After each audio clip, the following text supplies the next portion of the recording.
డబ్బు, అనారోగ్యం, ఉద్యోగం, వ్యాపారం అప్పులతో బాధపడుతున్నారా? వెంటనే జేకేఆర్ గురువు గారికి కాల్ చేసి అపాయింట్మెంట్ తీసుకోండి.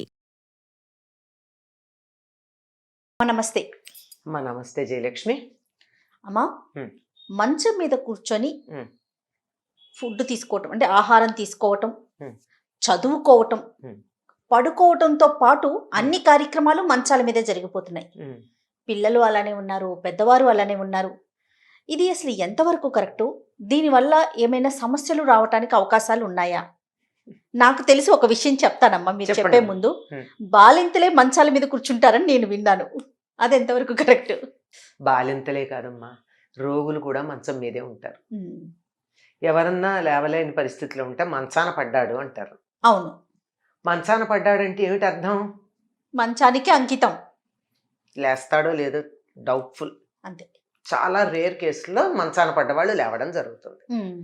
మరి మంచాన పడ్డాడు అంటే మంచం అంటే ఏమిటి? ఇప్పుడు అర్థమైంది. మీరు అన్నట్టు బాలింతలు లేవకూడదు గనక వాళ్ళ శారీరక స్థితి అట్లాంటిది. లేచారంటే అనేక రకాల సమస్యలు వస్తాయి గనక ఆ. వాళ్ళకి. మరి అప్పుడు అన్ని పనులు మంచం మీద చేస్తారు గనక వాళ్ళని ఆ 10 రోజులు అయిన తర్వాత ఎంత పెద్ద స్నానం చేయిస్తారు వాళ్ళకి. బాలింత స్నానం. వాళ్ళకి చేయించటం ఏమిటి? ఆ మంచాలు తీసి బయట పారేయడం ఏమిటి? ఆ మైల్ బట్టలని అనుకుంటాం. ఆ పురుడని చెప్పి దాన్ని దూరంగా ఉంచడం ఏమిటి? ఆ గదులన్నీ కడగడం ఏమిటి? ఇవన్నీ చేస్తారు. అంటే మంచం మీద పడుకోవడం తప్ప ఇంకేమన్నా పనులు చేస్తే అది ఆ పని చేయాలి వాటిని అంచాలి. ఇది అయితే మీరు అన్నట్టు ఈ రోజుల్లో చాలామంది మంచం మీద కూర్చుని చాలా పనులు చేస్తున్నారు. పూర్వకాలం కూడా ఆరు బయట మంచాలు వేసుకుని సాయంకాలం అయ్యేటప్పటికి ఉండడం అలవాటు ఉండేది. మంచాలు వేసుకుని ఆరు బయట పడుకోవడం. అది ధనవంతులైనా కాకపోయినా పల్లెల్లో అందరికీ ఆరుబయలు అనేది ఒకటి ఉండేది. అంత ఉండడానికి ఇల్లు ఇంతే ఉన్నా ఆరు బయట అయితే ఉండేది కాస్త చోటు, చిన్న గుడిసున్నా అక్కడ మంచం వేసుకుని కూర్చోవడాలు, పిల్లలు దాని మీద కూర్చుని అన్నాలు తింటూ ఉండడాలు, పెద్దవాళ్ళు వచ్చి వాళ్ళని బయట కూర్చోబెట్టి నోట్లో అన్నాలు పెట్టడాలు జరుగుతూ ఉండేవి. అవి చూసినప్పుడల్లా పెద్దవాళ్ళు ఏం చెప్పేవాళ్ళు అంటే మంచం మీద కూర్చుని తింటే దెయ్యాలు వస్తాయి అని. అంటే అది భయపెట్టడానికి. దెయ్యం వస్తుంది అంటే భయపడతారు కదా పిల్లలు. అది తర్వాత దెయ్యం పట్టిన వాళ్ళు మాత్రమే మంచం మీద కూర్చొని తింటారు. అలా ఎవరైనా పంతం పట్టారంటే మా చిన్నతనంలో మేము విన్నది, ఎవరైనా నేను మంచం మీద కూర్చుని అన్నం తింటాను, మంచం మీద కూర్చుని అన్నం తింటాను ఎవరైనా అన్నారంటే డెఫినెట్లీ వాళ్ళకి ఏదో దెయ్యం పట్టింది. ఓకే. అది కూడా సంప్రదాయబద్ధమైన కుటుంబంలో చచ్చిపోయిన వాళ్ళు కాదు, ఎవరో దూరంగా అట్లా. ఇవన్నీ ఎంత నిజమో మనం చెప్పలేము. అంటే ఒక విశ్వాసాలు అట్లా చెప్పాం. కానీ ఆలోచించండి, మామూలుగా ఆలోచించినట్టయితే కాదమ్మా, పూర్వకాలంలో ఇప్పుడు మీరు అన్నట్లుగా సాయంత్రం పూట మంచాల మీద కూర్చుని పిల్లలకి ఆహారం తీసుకునే వాళ్ళు అంటున్నారు కదా. తప్పు అలా పెట్టడం ఎక్కడన్నా ఏ గుడిసెల దగ్గర జరిగేది. అది చూసి ఎవరన్నా అంటే వాళ్ళకి సరైన వాళ్ళు కాదు, సరైన పద్ధతిలో పెరగట్లేదు అనేవారు. అట్లాంటి వాళ్ళు కూడా ఆరు బయట అలా మంచాలు ఉంటే కూడా ఏ చంటి పిల్లలకు ఏడాది అర్థం ఉన్న పిల్లలకి తప్ప అంత దాటాక పెట్టేవాళ్ళు కాదు. దాన్ని చూసే సంప్రదాయ కుటుంబాల వాళ్ళు తప్పు పెట్టేవాళ్ళు. ఓకే ఓకే ఓకే, సరేనమ్మా. అది ఏడాది అంతే, అంతకన్నా ఎత్తుకుని పెట్టే వయసు, అంతే. ఉయ్యాల్లో కూర్చోబెట్టి పెట్టే వయసు, అంతకు మించి కాదు. దానికే తప్పు పట్టేవారు సంప్రదాయ కుటుంబాల్లో వాళ్ళు. అది అట్లాంటిది. ఇంకొక మాట, అసలు బేసిక్గా ఆలోచించండి. ఒక పాతకాల మాటల పక్కన పెట్టేద్దాం, అసలు పక్కకు పెట్టేద్దాం. వాళ్ళకి ఏముండేదో భోజనశాల ఉండేది. అంటే భోజనశాల అంటే భోజనాల గది, పూజకో గది ఉండేది, పడకకో గది ఉండేది, స్నానానికో గది ఉండేది. అంతే కదా. ఇప్పటికి కూడా ఈ పేర్లు వాడుతున్నామా లేదా మనం? ఏదో 2 BHKనో ఏదో అంటూ ఉంటారు. అంటే 2 బెడ్రూమ్స్, ఒక హాలు, ఒక కిచెను, ఇవన్నీ. అంటే ఇవన్నీ ఎందుకు ఆ పేర్లు? అనవసరం కదా. ఒక ఇంత నలసదరంగా ఇంత తీసుకుని ఓ మూల అక్కడ స్టవ్ మీద వండుకుని, ఓ మూల ఇంకో పని చేసుకుని, ఇక్కడ కూర్చుని అక్కడే కూర్చుని తిని, అక్కడే పడుకుని, అక్కడే అన్ని పనులు చేసేస్తే అయిపోయేదానికి ఇంత వివరంగా ఉండాల్సిన పనేమిటి? దాని పేరు పడక గది అంటే పడుకునేది, మంచము అంటే పడుకునేది, కుర్చీ అంటే కూర్చునేది. అంతేనా? అంతే. కూర్చోడానికి పనికొచ్చేది కుర్చీ, పడుకోవడానికి పనికొచ్చేది మంచం. ఎక్కడ పని అక్కడ చేయాలి కానీ ఒక చోట పని ఇంకో చోట చేస్తే ఏం బాగుంటుంది? ఇప్పుడు హాల్లో కూర్చుని మంచం మీద కూర్చొని తిన్నారు, ఇంకో చోట కూడా కూర్చొని తింటే ఏమైపోయా? ప్లీజ్, అంతే కదా. It looks so bad. మాట అనడానికి కూడా రావట్లేదు నాకు. అక్కడ కూర్చొని తింటే మాత్రం ఏమిటిట? అది కూడా వాడు ఒక అడ్వర్టైజ్మెంట్ ఇస్తూ ఉంటాడు కదండి, చక్కగా బ్యూటిఫుల్ బాత్రూమ్ యాక్సెసరీస్ ఇస్తూ అవును బాత్రూమ్ 2 ఈజ్ ఎ రూమ్ అంటాడు. అవును ఇట్స్ ఎ రూమ్. కానీ దేనికి సంబంధించింది అక్కడ. ఇలా చెయ్యాలి అని చెప్పడంలో ఉన్న విశేషం ఏమిటి అంటే, మంచం మీద రాత్రి పడుకుంటాను డెఫినెట్లీ నువ్వు అన్నం తిన్నావో లేదో తర్వాత పడుకోవడం అయితే జరుగుతుంది కదా. పడుకున్నప్పుడు ఏం జరుగుతుందంటే శరీరంలో నుండి చాలా టాక్సిన్స్ బయటకు వస్తాయి. మ్యాక్సిమం బయటకు వచ్చేటటువంటి కాలం when you sleep. Metabolic activity అత్యధికంగా జరుగుతుంది నిద్రపోయేటప్పుడు. నిద్రపోతే చెమట ఎక్కువ పడుతుంది, మీరు గమనించారా? అవును ఏమిటి అది చెమట పట్టడానికి కారణం ఏమిటి? లోపల బాహ్యమైనటువంటి పనులన్నీ బయట నుంచి చేసే పనులన్నీ మానేసేటప్పటికీ ఇక్కడ లోపల క్లెన్జింగ్ ప్రాసెస్ జరుగుతుంది, ఓవర్ హాలింగ్ జరుగుతుంది. ఈ ఓవర్ హాలింగ్ జరిగేటప్పుడు అక్కర్లేని చెత్త అంతా బయటకు వస్తూ ఉంటుంది. అలా బయటకు వచ్చేసినటువంటిదంతా చెమట రూపంలో ఉంటే అక్కడ కూర్చుని భోంచేస్తావా నువ్వు? Is it worth to sit and eat there? బాగుండదు కదా. ఆఖరికి బయట పనులు చేసి వస్తే ఏదన్నా ఎండలో వెళ్ళొస్తేనో తోట పని చేస్తేనో ఇంకో పని చేస్తేనో చెమట పడితే చెమట పట్టిన బట్టలతో భోజనం చేస్తామా? వట్లన్నా మార్చుకుంటాం, లేకపోతే ఫ్యాన్ కింద అవును. కూర్చుని చెమట ఆరిన తర్వాత తింటాం. చెమట అవును. కారుతూ తినం కదా. ఇట్లా కారుతూ ఉంటే ఇక్కడ నుంచి కారుతున్న చెమట అన్నంలో పడుతూ ఉంటే ఎవరు తినరు కదా, తినలేకపోతాం ఇష్టపడరు కదా. కదా. లేకపోతే పూర్వకాలం పక్కన ఒకళ్ళు కూర్చుని విసిన కర్రలతో విసురుతూ ఉండేవారు. అవునమ్మా ఈ రకంగా ఇటువంటి మాలిన్యాలు ఉన్నటువంటి ప్రదేశంలో కూర్చొని తినడం అన్నది సరైనటువంటి పద్ధతి కాదు. అది పోని అది కూడా కంటికి కనపడదు, దాన్ని కూడా పక్కన పెడదాం. ఎన్ని లేయర్స్లో ఆలోచించాలో అవును. చూడమ్మా. అవును అన్నం తింటున్నావు, ఎంత జాగ్రత్తగా తిన్నా ఒక్క మెతుకు పడదా? అవును ఖచ్చితంగా పడుతుంది. లేదు, పడింది. పడ్డాకి ఈ మెతుకు ఇట్లా తీస్తాం కదా. తీసిన దాని తాలూకు ఇంతో అంత అక్కడ అతుకుని ఉంటుందా, ఉండదా? అవును. అందుకే కదా నీళ్లు పోసి శుభ్రం చేస్తాం. ఉమ్.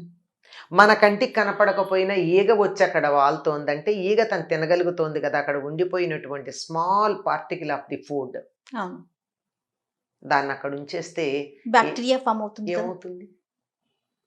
ఉమ్. అది మంచిదా? కాదు కదా. అవును అందువల్ల ఎక్కడ కూర్చుని చేయాల్సిన పని అక్కడ చేయాలి.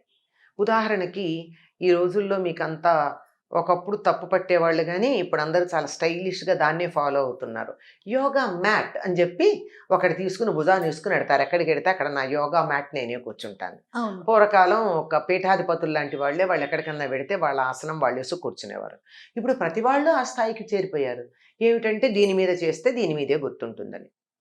అంటే ఒక ఆసనం, ఒక మ్యాట్, ఒక చిరుచాప, లేకపోతే ఒక బట్ట ముక్క, ఒక తివాచి, దాని మీద కూర్చుని నువ్వు ప్రేయరో ధ్యానమో మెడిటేషనో యు నేమ్ ఇట్ సంథింగ్ అది చేస్తే దాని తాలూకు వైబ్రేషన్స్ దాని మీద ఉన్నాయని కదా అక్కడే కూర్చుని చేయాలనుకుంటున్నారు. ఒకళ్ళ యోగా మ్యాట్ మీద ఇంకొకరు కూర్చోలేరు, చేయరు కదా. అంటే దాని మీద వైబ్రేషన్స్ ఉన్నాయి, అవునా?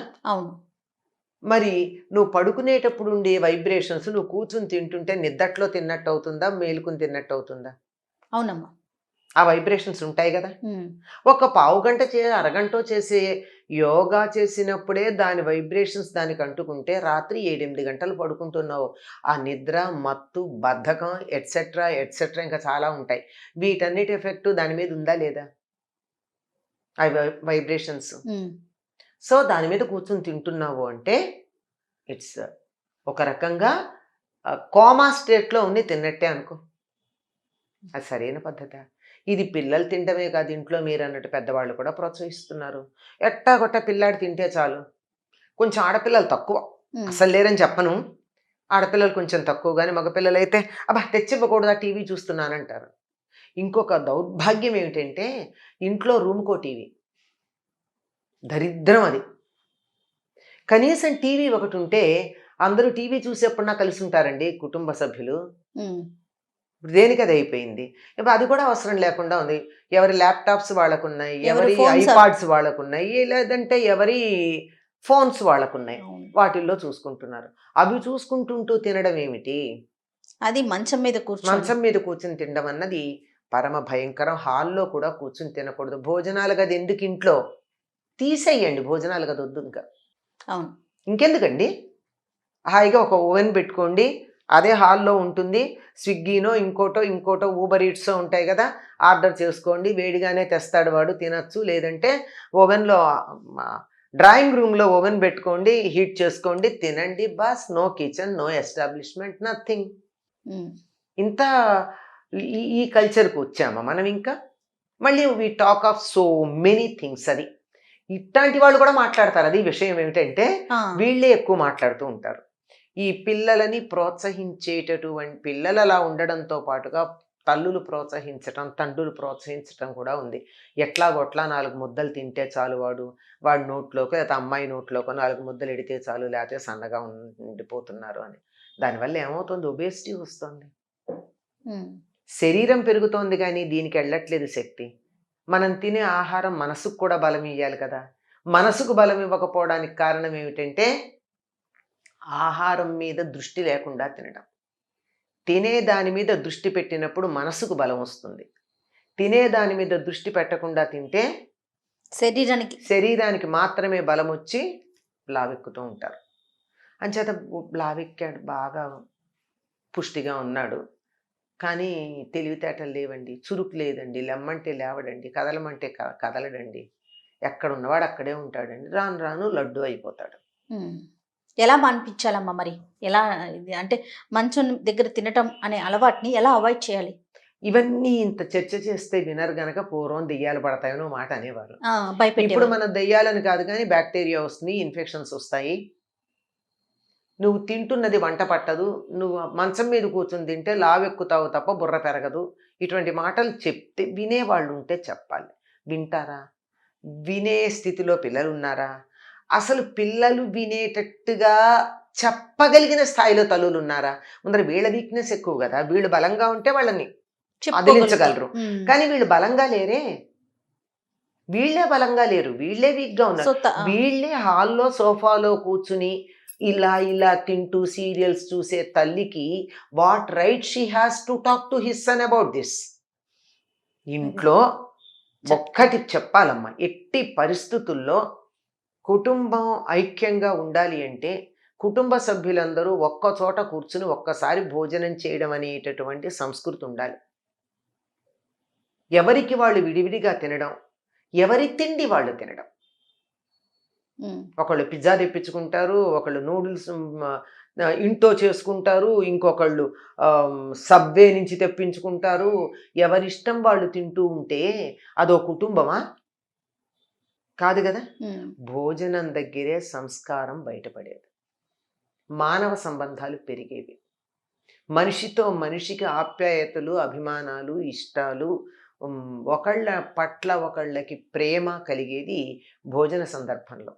అందువల్ల ప్రధానంగా పెద్దవాళ్ళు ఎట్టి పరిస్థితుల్లో ఎవరి మాట ఆ ఇంట్లో చలామణి అవుతుందో, కొంతమంది ఇంట్లో అమ్మగారిది అవుతుంది, కొంతమంది ఇంట్లో అయ్యగారిది అవుతుంది, చెప్పలేం.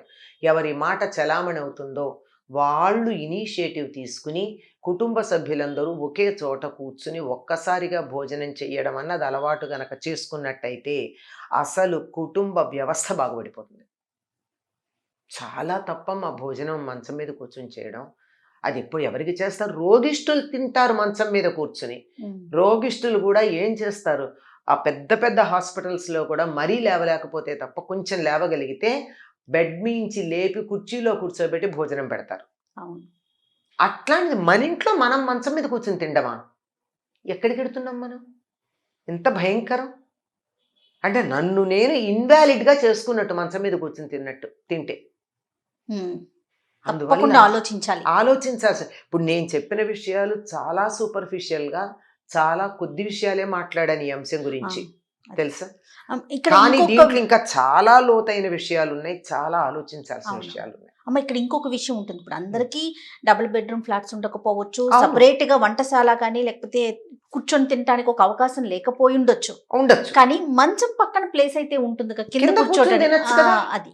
అది కింద కూర్చుని తినండి, లేదా కింద కూర్చోలేకపోతే కుర్చీలో కూర్చుని తినండి. అసలు కుర్చీలో ఎందుకమ్మా? అసలు ఈ తినే వాళ్ళందరూ పిల్లలే కదా మ్యాక్సిమం. ఈ పిల్లలు కింద కూర్చోలేరా? ఇప్పటికే మోకాళ్ళ నొప్పులు వచ్చాయా? ఇప్పటికే నడుము పట్టేసిందా?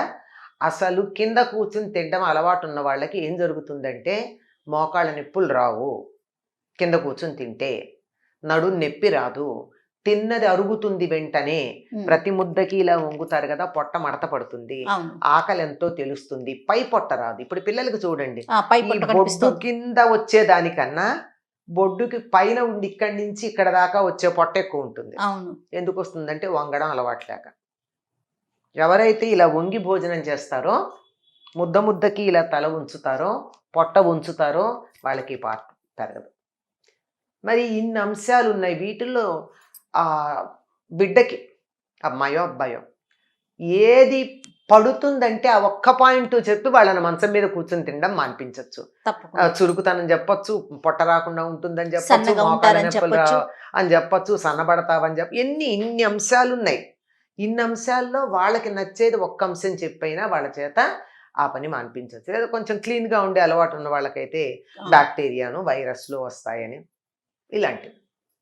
తప్పకుండా అమ్మా. నమస్తే. నమస్తే.